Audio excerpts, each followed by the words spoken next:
What's going on, guys? Jeff Lopez with Ceramic Clients and Detailers Growth, and we're here in Austin, Texas with one of our amazing clients, Ray, with Bob Moses Ceramic Coating. Howdy. First and foremost, man, thanks for having us out here. Your shop is absolutely beautiful. You got some amazing cars here. How long have you been doing this? So fairly this year.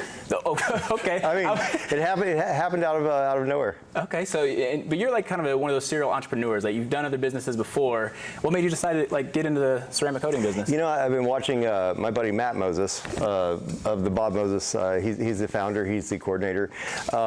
I've been watching him for 5-6 years, and I started getting involved a little bit more with advertising, helping his company in the advertising aspect, helping his company in a little bit of growth, but mainly just watching what he's done over 5 years. It's impressive what you can do, what you can accomplish, go from working out of your garage to having 10 locations in multiple cities and states. After seeing that kind of growth, I had to be a part of it. You had to jump on there. Yeah. Well, so speaking of which, though, so there's 10 locations of Bob Moses right now. It seems like they're just picking up like crazy. Everybody's trying to come on to Bob Moses. You guys are kind of like the flagship location, if I'm not mistaken, right? Yep. We consider ourselves a flagship of the group. We're very innovative. We are accomplishing a lot with a really small shop. The size shops vary. One of our shops can hold 13 RVs. Can you imagine getting 13 in here? Oh, it would never work. But one of our shops can hold 13 RVs. A lot of our shops, we have a shop in Lake Havasu that does $1 million boats. So each shop is really unique, and Havasu is way more seasonal than Austin is. Austin has weather. We have winters. Phoenix, it never even rains there. It's a perfect place. It's hotter, yeah. But it's a perfect place to do ceramic. You don't have any days off. That's awesome. So let's talk real quick about the growth, because you signed on as a client with us. How long ago has it been? So we did our first RV, our combination on March 7th. That's when we opened, that door open. We had our first vehicle in on March 7th. 2022, March 7th. Okay. So Salvador, Detailers Growth, myself, we started working together on March 21st. Okay. So within about 3 weeks of opening, 2 weeks of opening, we recognized the need to have an advertising company or a specialist take on some of the stuff that I didn't want to do. And it's jammed since then. Well, so about that, because I know with your other businesses, you work with a pretty big marketing agency. What made you decide to go with Detailers Growth and Ceramic Clients and work with Salvador? First of all, honestly, very fair price. Advertising agencies, they will promise the world and deliver this, and then they will continually say, give it time, give it time, give it time, and while you're giving it time, you're just spending more money. It was a very fair price. More importantly than even fair price, Salvador knew exactly what he's talking about. We live in a world of specialization, and this is definitely something that Detailers Growth specializes in. Gotcha. Couldn't be more happy. Can you tell me a little bit about the revenue? I want to talk numbers for a minute. So you opened up March 2022. I think you said on the 21st you started that advertising? We started, so we opened up on March 7th, and we immediately had jobs waiting to come in.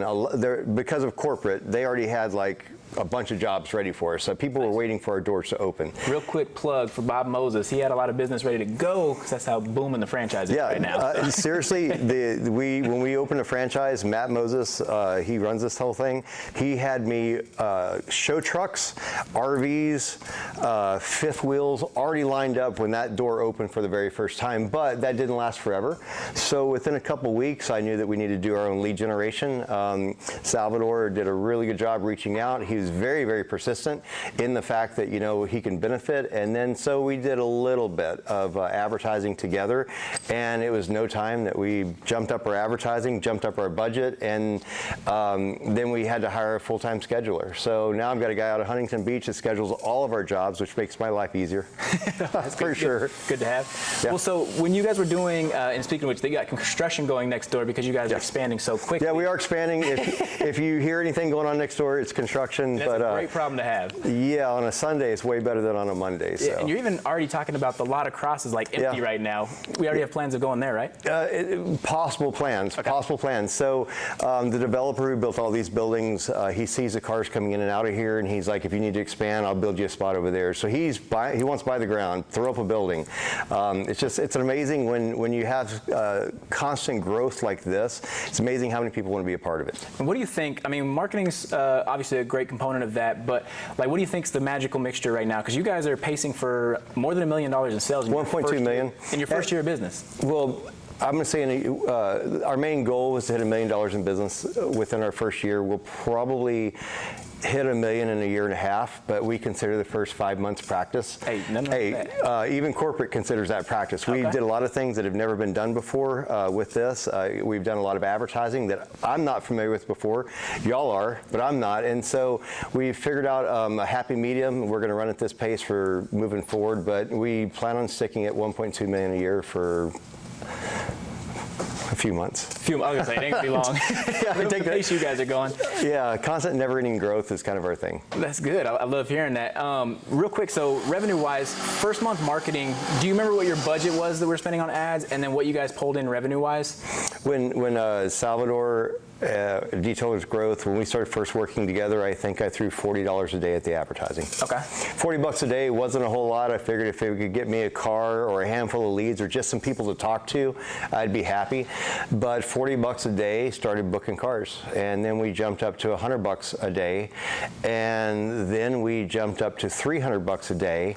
And now we back down to 200 a day, and I'm going to level off there. Okay, so with 200 bucks spent a day in ads, tell us about like your revenue run. Like, you know, what did you first do? 23 to 25 grand is what I want out of 200 bucks a day. Gotcha, okay. 23 to 25 grand a week. But this month or last month, what are you doing this month in revenue? So 2 months ago, before I hired a full-time booker, just myself running the shop, running a couple businesses, doing a lot of the stuff myself, even working on cars, I leveled out personally at 50 grand a month, and that was kind of like 2 months back to back. That was the most I could do and maintain everything.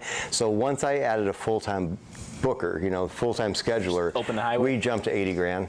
80 grand in a month. 80 grand, yep. And the other thing too is it's the 80 grand, it's all cars. So that's how I know what leads are coming from corporate versus which leads are coming from Detailers Growth. Corporate gives me RVs when I want them, and Detailers Growth gives me cars. And if you look at all of my videos in the last forever, they're cars. It's all cars. So it just goes to show the conversion rate that we get from Detailers Growth. That's awesome. I love hearing that. And then, so you talked about kind of doing a little litmus test. You said, we're going to throw some money at this, and it was like the first 20 leads you guys followed up with. You weren't expecting much to happen, but what kind of happened with those first 20 leads? I'm way bigger of an email marketer than, say, a telemarketer. So following up on the phone with those people was not necessarily what I wanted to do. But, you know, it's your business. You have to get out there and find out how good these leads are. So for the first 20, 25 leads, I had to call them myself. That's how you know, truthfully, whether it's a good lead or a convertible lead. Doesn't matter if I would have sold one or not. A salesperson knows whether that's a good lead or that lead can be converted. And so after about the very first lead I called, and I'm not joking, the very first lead I called was a 2022 Rivian. This gentleman bought this truck in 2019. Took him 3 years to get him this truck. That's how much he loved this truck. He didn't even have his truck for 20 hours, brought it directly to us, and that's off the very first lead I called. Gosh, I love that. It was simple, cakewalk. Man. And that right there, you know, the first thing is, you know, that could have been a fluke, it could have been a one-off, you know, so next thing you know, I had to call a couple more.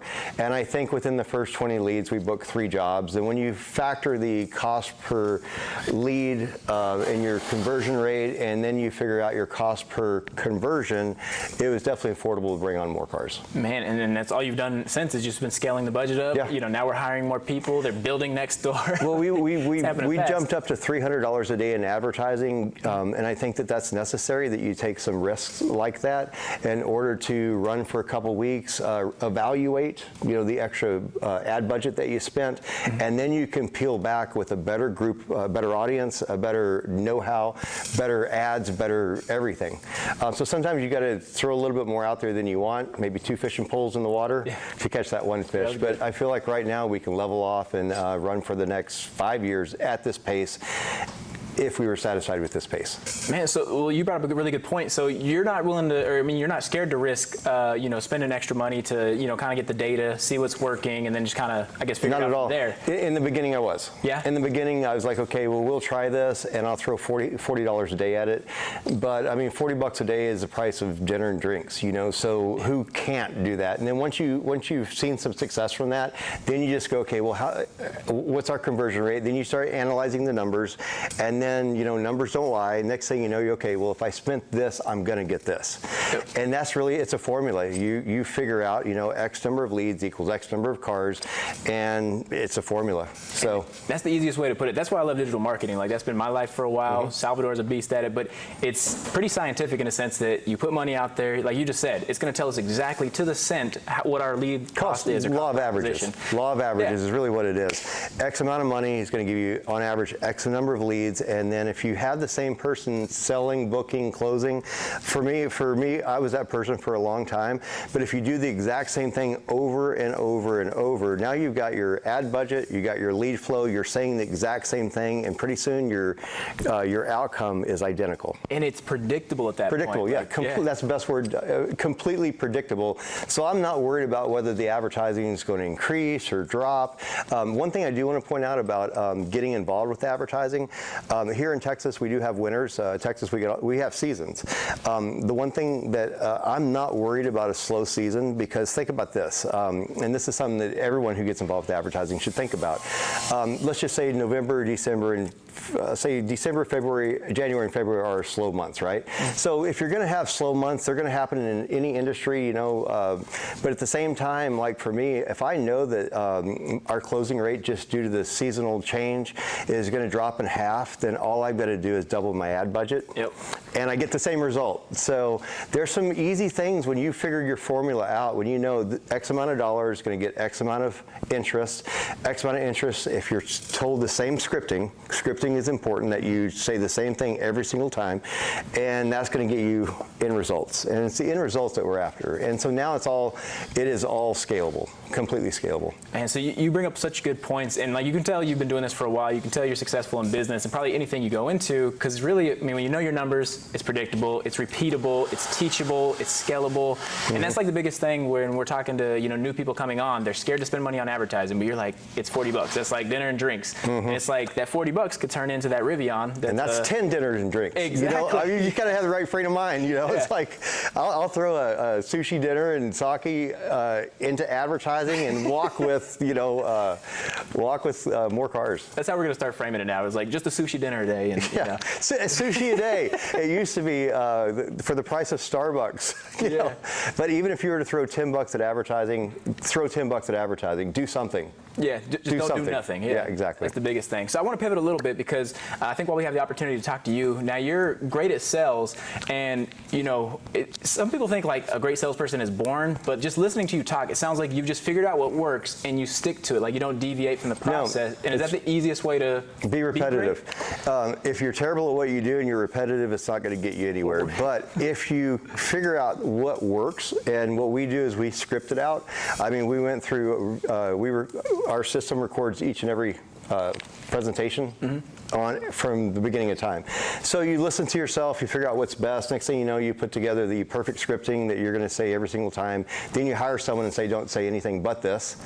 And it works. Have you worked with people, whether it be like your team members, employees, or just other detailers that maybe don't see the success that you do, but like they're getting on calls and depending on how they perceive that person, they're saying different things, and like, would you say that derails the sales process? It's law of averages. Say this: if you're saying the correct thing, say it over and over and over and over. Never get away from what's working. And it is okay to go into a slump.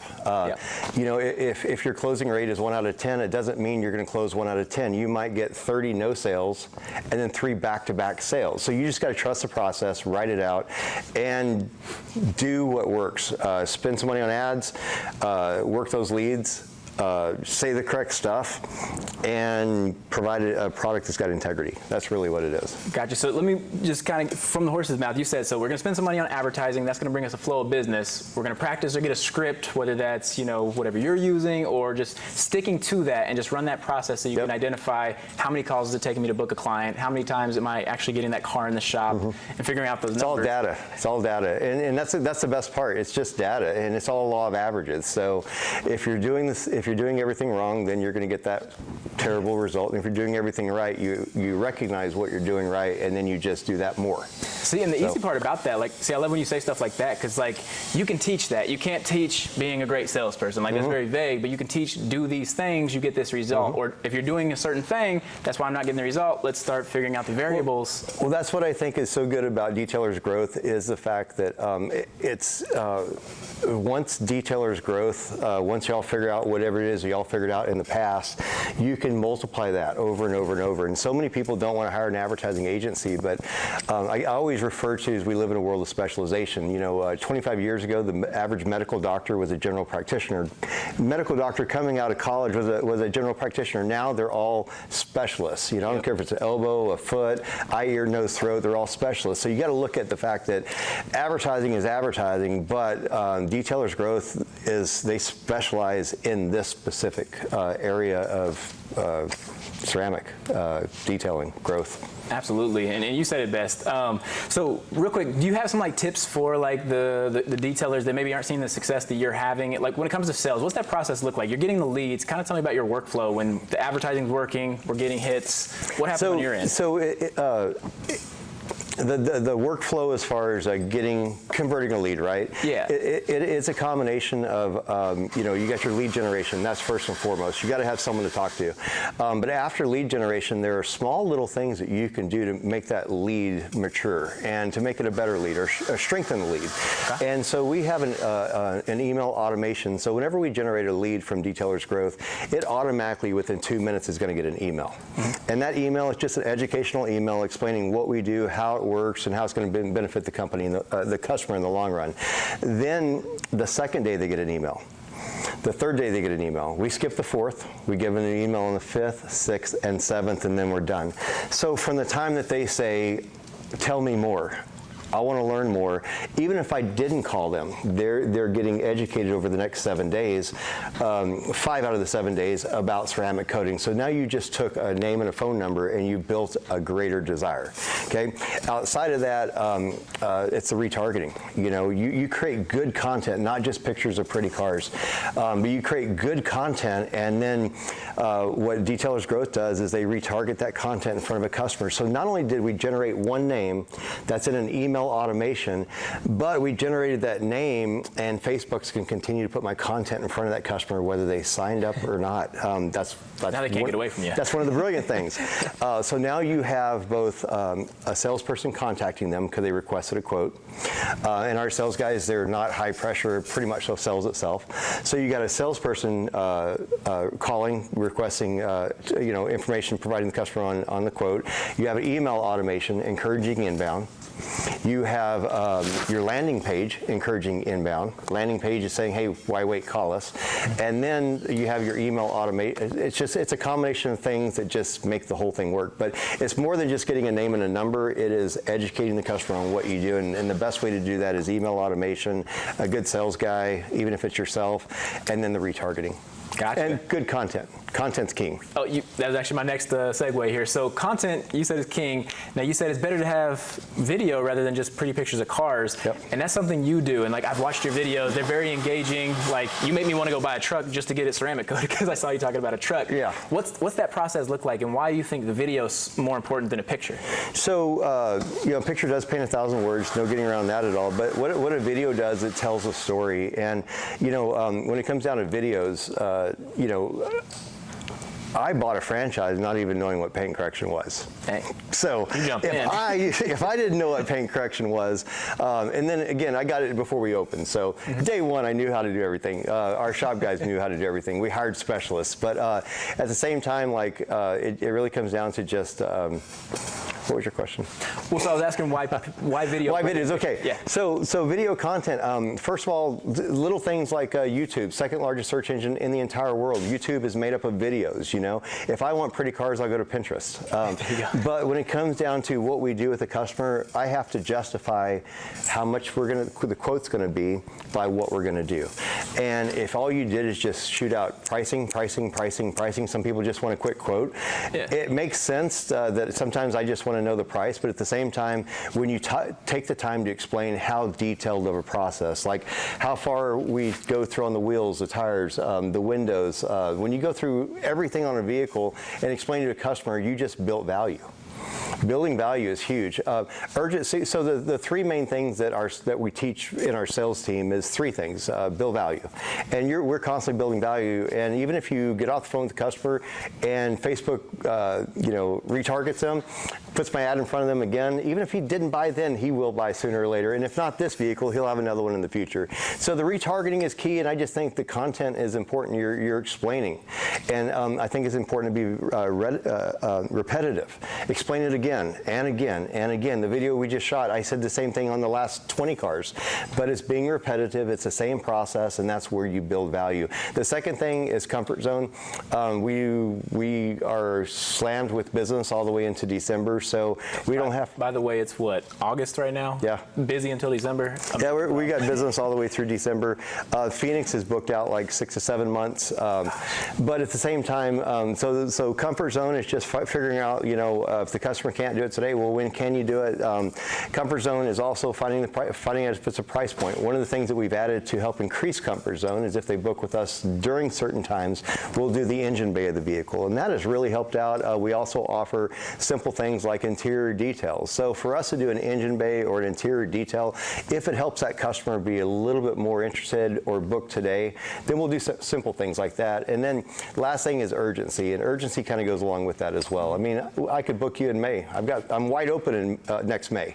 But if you want to get it done now, I'll tell you what dates we have available, and we'll go from there. But people, it's the urgency, because everyone wants what they can't have, and because we're booked all the way through December, if I have a reschedule, trust me, I can fill that spot in an hour. Dang. So pretty cool. One thing, you're talking about like the video, and so there's a big difference, I think. Have you got on calls where people hadn't seen your videos, and like, or you've worked with salespeople that just tell the price and then it's like, oh, let me think about it, or they go shop around? Does your content help you with those conversations? 100%. Okay. So again, getting back to lead generation, I used to do car shows. Car shows are great, but all you're doing is you're generating a name and a phone number and an email at a car show, and they might have saw your banner or your little thing, but their interest level is like this compared to someone who Facebook has continued to put your content in front of. I mean, I shot a video with an old Corvette I have probably back in March, and we just booked a guy.